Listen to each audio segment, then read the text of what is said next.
Bueno, quería saludar nuevamente, gracias por la invitación. Son días muy complicados para tratar de entender lo que está pasando. Es fácil la explicación dicotómica de los problemas, ¿no? La traducción en blanco y negro de las cosas, y me parece que hay que tratar de entender con un poco más de profundidad lo que está pasando. En principio, fue muy importante la contextualización que hizo Felisa Curamil, del problema, porque yo lo que veo es que hay explicaciones muy reduccionistas de lo que ocurre en Mascardi. Yo he visto, si uno sale del círculo de la gente que piensa como uno, que está al tanto de cuáles son los derechos del pueblo mapuche y sabe que están garantizados por las leyes y la Constitución Nacional y que el gobierno tiene la obligación de responder a su propia normativa, digamos. Si salimos por fuera de eso, hay explicaciones que dicen que en la comunidad de Mascardi es un grupo de encapuchados, pseudo-mapuches, etcétera, y por lo tanto entonces hay que reprimirlos. Y no entienden que cuando uno reprime a una comunidad mapuche, no está reprimiendo a una organización aislada, separada del mundo, que se agota en una cantidad de individuos. Las comunidades mapuches forman parte de un pueblo, hay un sujeto colectivo que está siendo atacado con ese ataque, no son individuos, no son personas individuales. Al atacar una comunidad se está atacando un pueblo, y un pueblo preexistente al Estado-Nación, un pueblo con el que el Estado tiene una deuda histórica porque se constituyó sobre la base del genocidio de ese pueblo. Esa deuda estructural genera y siempre va a generar asimetría, inequidad, violencia, malestar, procesos conflictivos, porque hasta que no se resuelva a través de la reparación esa deuda estructural, el conflicto no se va a eliminar. No podés ir y reprimir a un grupito total, listo, ya está, los disperso y todos vivimos en armonía. Es una falacia. No solo uno está en contra políticamente de ese tipo de posiciones, sino que además es profundamente equivocado en su razonamiento. Pensar que reprimiendo a un grupito, listo, se acabó el problema.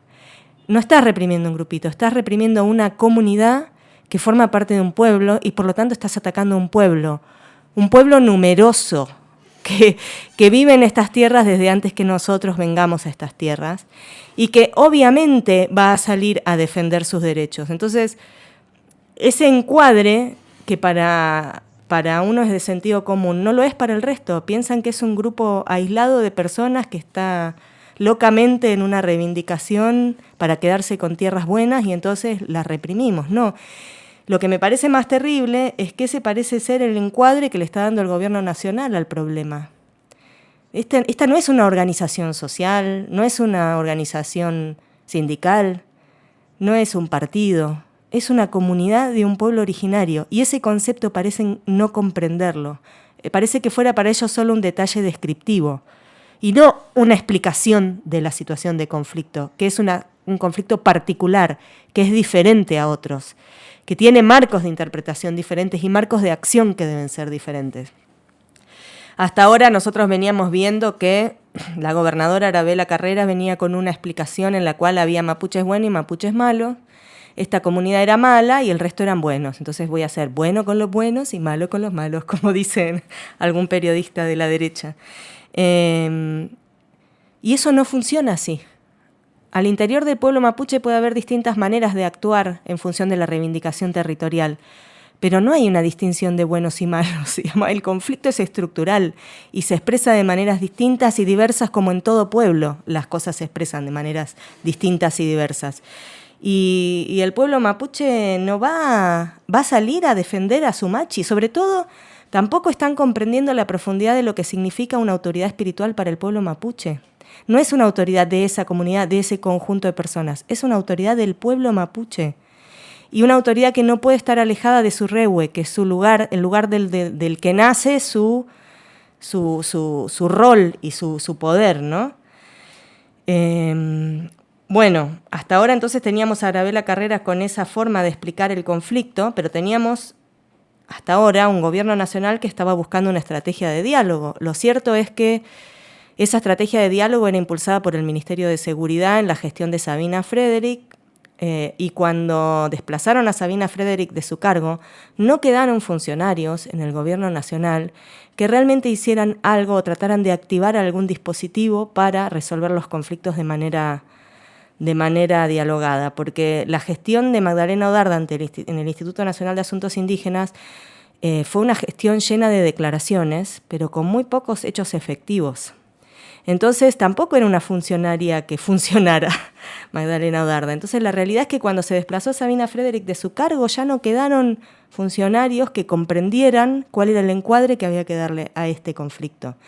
La actitud de Juan Cabandier, el ministro de Ambiente, frente a lo que ocurrió con el volcán Lanín. El volcán Lanín fue objeto de negociaciones entre la Confederación Mapuche de Neuquén y Parques Nacionales durante más de 10 años, y se había logrado una resolución para denominarlo como sitio sagrado, y el ministro de Ambiente fue para atrás con esa resolución en nombre de la patria. ¿Qué idea de patria estamos sosteniendo? ¿Es la patria latinoamericana antiimperialista o es la patria milica? ¿Cuál es? No me termina de quedar claro, digamos. Ese tipo de actitudes son muy complejas. También dio mucho que desear la intervención de Horacio Pietragala, el secretario de Derechos Humanos, en todo este proceso. Hay poca claridad y parece que mucho tiene que ver no tanto con una convicción política como con un sentido común hegemónico, racista, que desconoce la especificidad de los pueblos originarios y que nos atraviesa como sociedad y también atraviesa este gobierno nacional. Esa ambigüedad que habíamos dicho entre el discurso de Alberto Fernández, que decía que tenía que haber reparación con respecto a los pueblos indígenas, y después decir que venimos de los barcos, esa ambigüedad que nosotros veíamos, esa doble posición, cada vez más se fue para el lado de los barcos. Y eso es lo que yo creo que estamos viendo que está ocurriendo en el gobierno nacional. Ahora bien, la única funcionaria que yo vi expresarse públicamente en contra de lo que está pasando es Elizabeth Gómez Alcorta, la ministra de las Mujeres, que salió a denunciar lo que está ocurriendo con las mujeres en este momento, y la responsabilidad se la atribuye a la jueza Domínguez, que es quien tomó la resolución de trasladarlas a Ezeiza, de mantenerlas incomunicadas, de rechazar los pedidos de excarcelación.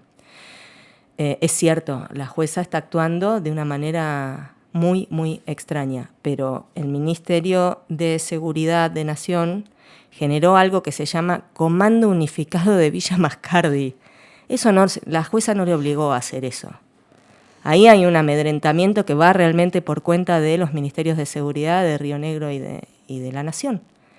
Entonces, ¿qué está pasando ahí? ¿Qué nos dice eso sobre la relación entre Alberto Fernández y Arabella Carrera? ¿Cómo participa de esto el senador Beretilnec? ¿Y cómo participa de esto la vicepresidenta de la Nación? ¿Qué está pasando ahí? ¿Por qué nadie sale a desmarcarse frente a esta situación? ¿Porque no le dan importancia? ¿Porque es un grupito de personas aisladas que están haciendo despelote? Porque puede ser que realmente no haya una comprensión profunda de la dimensión que tiene este conflicto.